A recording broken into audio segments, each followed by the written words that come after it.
এখানে আমি নিয়েছিলাম পকোড়াটা খেতে আমার সত্যি খুব ভালো লাগে। আর পকোড়া বানিয়েছিল খুব সুন্দর, টক টক ঝাল ঝাল আর বড় বড় ছিল পকোড়াটা। আর এখানে আমি আর মামি 2 প্লেট নিয়ে নিয়েছি পকোড়া। আর তারপরেই দেখছি আমার ফেভারিট জিনিস আমার ফুচকা।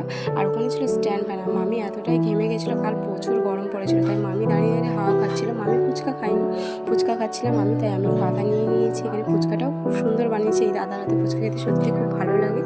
তারপর চলে এসেছি কেক কাটিংয়ের এখানে। এসে দেখছি একটা বড় বাক্স।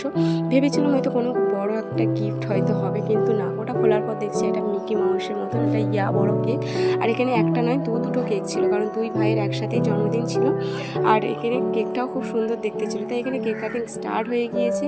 ওরা 2 ভাই একসাথেই কেকটা কেটেছিল। আর কেকটা দেখতেও যতটা সুন্দর ছিল, খেতেও ততটাই টেস্টি ছিল। তারপর সবার শেষে মাসি মামিরা সবাই খেতে চলে এসেছি, এখানে খেতে বসে গেছি। তো খাওয়ার পরে আমাকে দিয়ে দিয়েছে চানামোটা, যেটা আমি একদমই পছন্দ করি না। আমি নিয়েছিলাম ফ্রায়েড রাইস আর চিলি চিকেন। আর চিলি চিকেনের গায়ে এতটাই দিয়ে দিয়েছে, মানে অনেকটাই পরিমাণে দিয়ে দিয়েছে, আমি বুঝতেই পারি না আমার পাতে দিয়ে দিতে। এখানে সবাই খাওয়া স্টার্ট হয়ে গিয়েছে, সবাই খাচ্ছিলাম। তারপরে চাটনি পাঁপড়, আমি পাঁপড়টা খুব খেতে ভালোবাসি। তারপরে মিষ্টিটা অতটা পছন্দ না করলেও 1 পিস মিষ্টি নিয়েছিলাম। তারপরে মিষ্টিটা খাওয়ার পরে নিয়েছিলাম দই, কারণ দই দিয়েছিল সবার শেষে, আর দইটা খেতে খুব ভালো ছিল, তাই দইটাই ভক্তি করে খাচ্ছিলাম আমি। আর তারপরে দিদিভাইদের ঘরে চলে এসেছি, আর দিদিভাই কেক দিয়েছিল। আর কেকটা আমি বলেছিলাম যে কেকটা যতটা দেখতেই সুন্দর, খেতেও ততটাই সুন্দর। তো এই কেকটা খেতে খেতে আমার ভিডিওটা আমি এখানে স্টপ করলাম। তোমাদের কেমন লাগলো অবশ্যই কমেন্ট করে জানিয়ে। চলো টাটা।